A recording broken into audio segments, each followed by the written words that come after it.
Yes, it took me a while, but I'm finally diving face first back into one of my favourite lit RPG series I started last year, The Mighty Mage Tank by Cornman. When I reviewed book one, I assumed that most lit RPG readers would be fans of the series. That's apparently not the case. I mean, I should have known most books and series are divisive in their own ways, but in my opinion, Mage Tank Book 1 would be a great gateway novel to get people into the genre. It's well written, still very tropey, and importantly, entertaining. The question is, does Book 2 keep the party going? No love writing advice.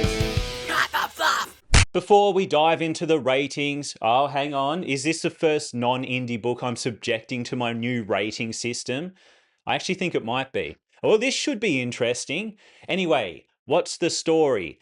Mage Tank follows a party of delvers, that is, dungeon crawlers, led by the half-mage, half-tank, all-style Esquire Arlo on their quest to get stronger.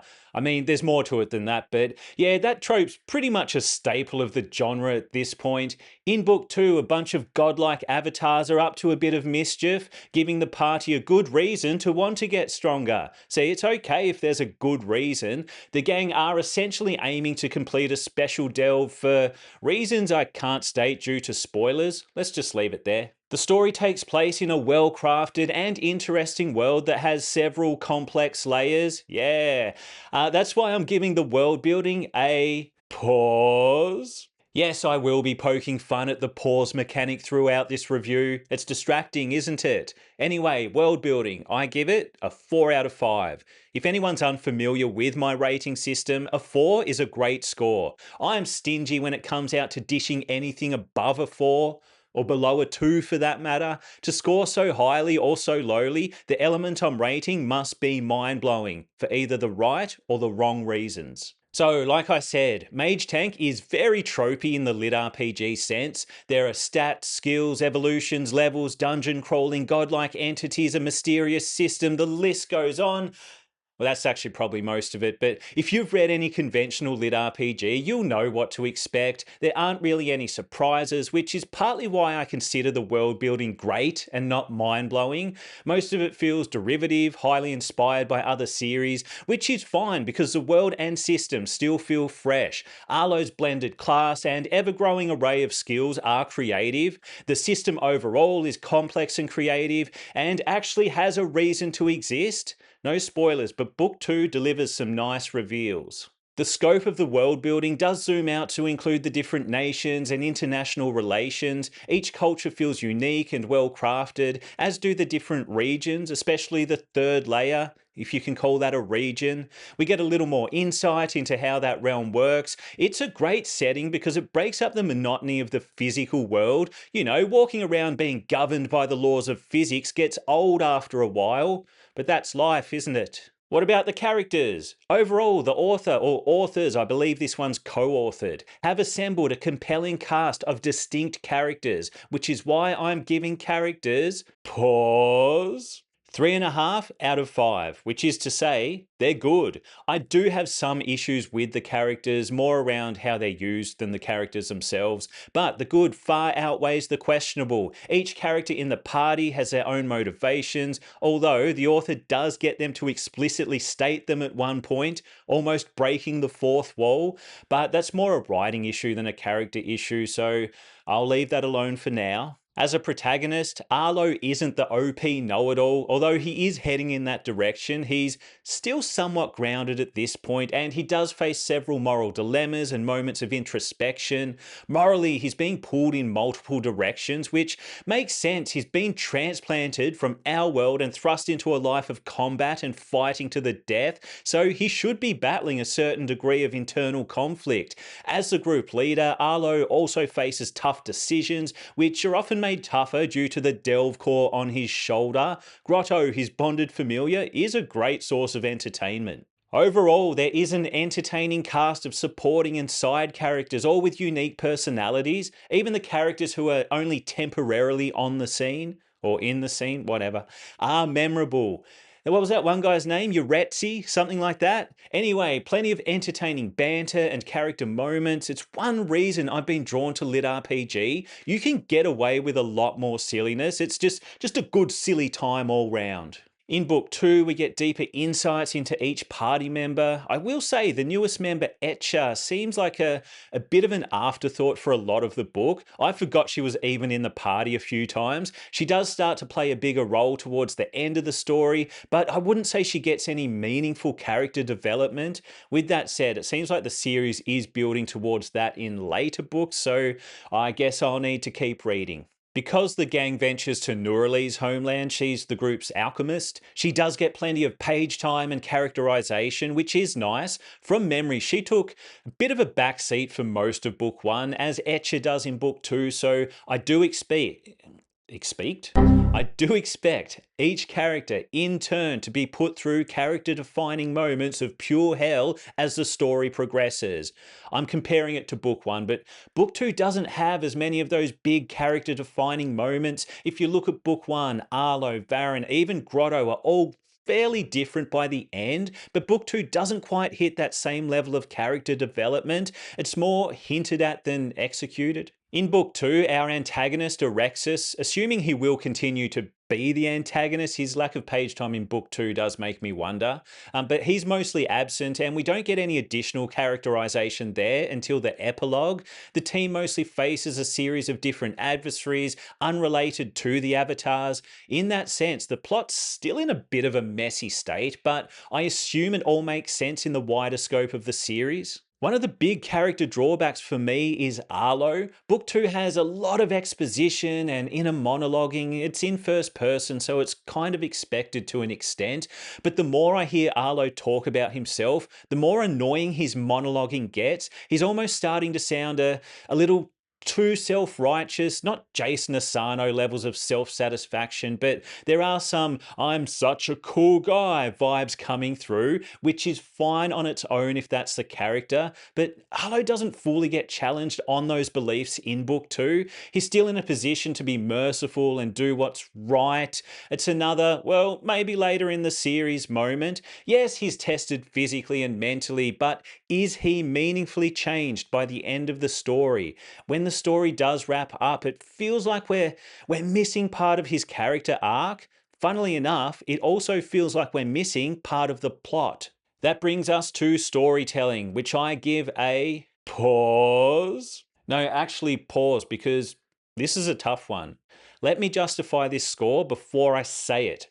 Firstly, I appreciate the recap at the start of the book, a nice touch, because I had forgotten half of what happened in book 1. The recap is even entertaining, another nice touch, and the story is structured in a way that the stat sheets are skippable. Look at that, winning at every turn. As expected, there's a fair bit of delving going on in book 2, and each delve so far has felt fresh and has a reason to exist on the page. They're often tense with an underlying mystery or multiple mysteries the party needs to unravel, and the team often gets checked and put in their place. They're not the toughest kids on the playground. Yet, there are plenty of twists and turns in the narrative, and even an easy win can turn into disaster. We get some nice reveals towards the middle of the story, and not so many payoffs at the end. Weirdly, the story's structured almost exactly the same as book 1. Start with a delve, throw in a trip to the third layer and some scuffles with other delvers in the middle, then sandwich it between another delve. Is that just a Mage Tank storytelling formula? I ask because it seems like book 3 will also start with a delve. The problem is, it's the delve the party has been working towards for most of book 2. You know, the purpose behind the group's entire quest. Now, I know some people have issues with the directionless of the book 1 plot. I'm usually highly critical of messy directionless storytelling, but I'll actually defend the book 1 plot. I know some people disagree, but in book 1, Arlo is out of his element, just going with the flow, and he spends most of the story finding his footing in a new world. If you consider how book 1 starts and how it ends, if you made it that far, the structure and messiness of the plot makes sense. Book 2 does have a clearer direction plot wise, the group has a clear goal. The problem is, we don't arrive at the promised destination. It seems like this book is setting up a lot, which isn't unusual for a lit RPG. Book 2, from what I've seen so far. That's why if I make it to book 2 of a series, even if that book doesn't deliver, I'll likely push through to book 3. Not that I have to push through Mage Tank, but it feels more like the scenic route to leveling than a complete story arc. After finishing book 2, it also left me wondering if there will be any real consequences for messing up. Book 1 is filled with big losses, and in book 2 it seems like any losses are easily recovered. For example, if an important item gets destroyed, we'll just make a new one that's bigger and better. The stakes are higher in book 2, and there's plenty of conflict and tension, and the group do face genuine threats, but we don't see any real consequences to failing or not succeeding cleanly. I'd also like to genuinely know what percentage of the story is exposition. Like I said, it's part of the reason Arlo as a character is wearing thin. He won't stop rambling in his head, and it kills the momentum of the plot in the areas where it is overdone. So, considering the walls of exposition, the seemingly incomplete ending, the lack of serious consequences, I'm giving storytelling a 3 out of 5, which on my scale is satisfactory. Not bad, not even close. Just, yeah, it's fine. Not a standout feature of the story, but also not a standout failure. Now, pause. Let's talk writing, which I give a firm 3.5 out of 5. It's good. Straight up, I didn't deduct any points for the hilarious pause mechanic, which sounds ridiculous in the audiobook. I missed the explanation for the pausing in book 1, so you can imagine my confusion then.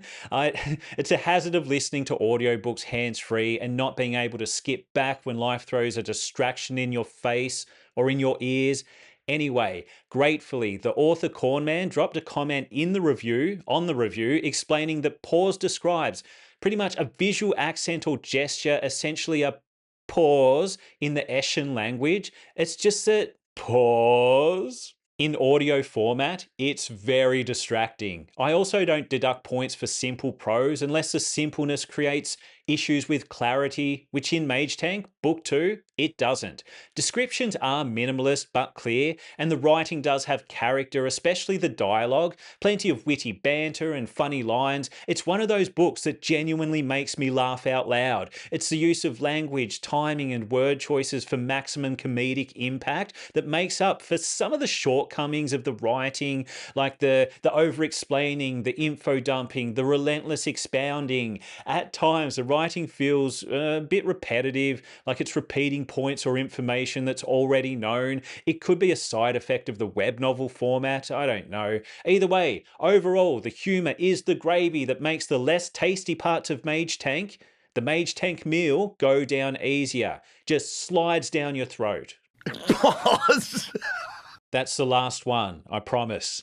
One more minor point on the writing. Some word choices are, in my opinion, trying a little too hard. For example, at one point, Arlo describes something as insalubrious. It's not an essay. I don't think I've ever heard that word dropped into casual conversation, at least not in a serious way. I guess it's just another part of Arlo's transformation into an insalubrious, supercilious egotist. No, it's not that bad. Which brings us to my overall enjoyment, which I give a Fortitude Enhanced 4 out of 5. In some parts of the book, I was having the most fun anyone can possibly have with a book, but in other parts, the exposition wore me down, especially when it interrupts a tense scene. It's one problem with system-based stories. If authors aren't careful, they end up cramming a bunch of tooltips into their fight scenes. It's a problem I had with book 1, and it's still an issue in book 2, but the humour, the interesting characters, the compelling progression system, the genuinely well-written action scenes carried me through. The final sequence and final battle are pretty wild, well-written and well-executed, but where's the rest of the story? Waiting for me in book 3, I guess, which I do want to get to before the end of the year. Yes, Mage Tank is still one of the most entertaining series I've read and reviewed so far. Another factor in my enjoyment is the brilliant narration from Daniel Vanuski. Definitely butchered that again. And anyway, it was an absolute ear pleasure from start to finish. That leaves Mage Tank Book 2 with an overall score of 3.6 out of 5, which on my scale is better than good. It's on its way to great. Yeah, I don't enjoy putting numbers on things, but I get that people find them useful. My rating system is harsh, honestly, but I want 4 and 5 star ratings to actually mean something. So just keep in mind that anything that scores a 3 or above is essentially a thumbs up. If you enjoyed this video, hit subscribe. If you didn't enjoy this video, hit subscribe anyway and hate watch my content. That's always fun.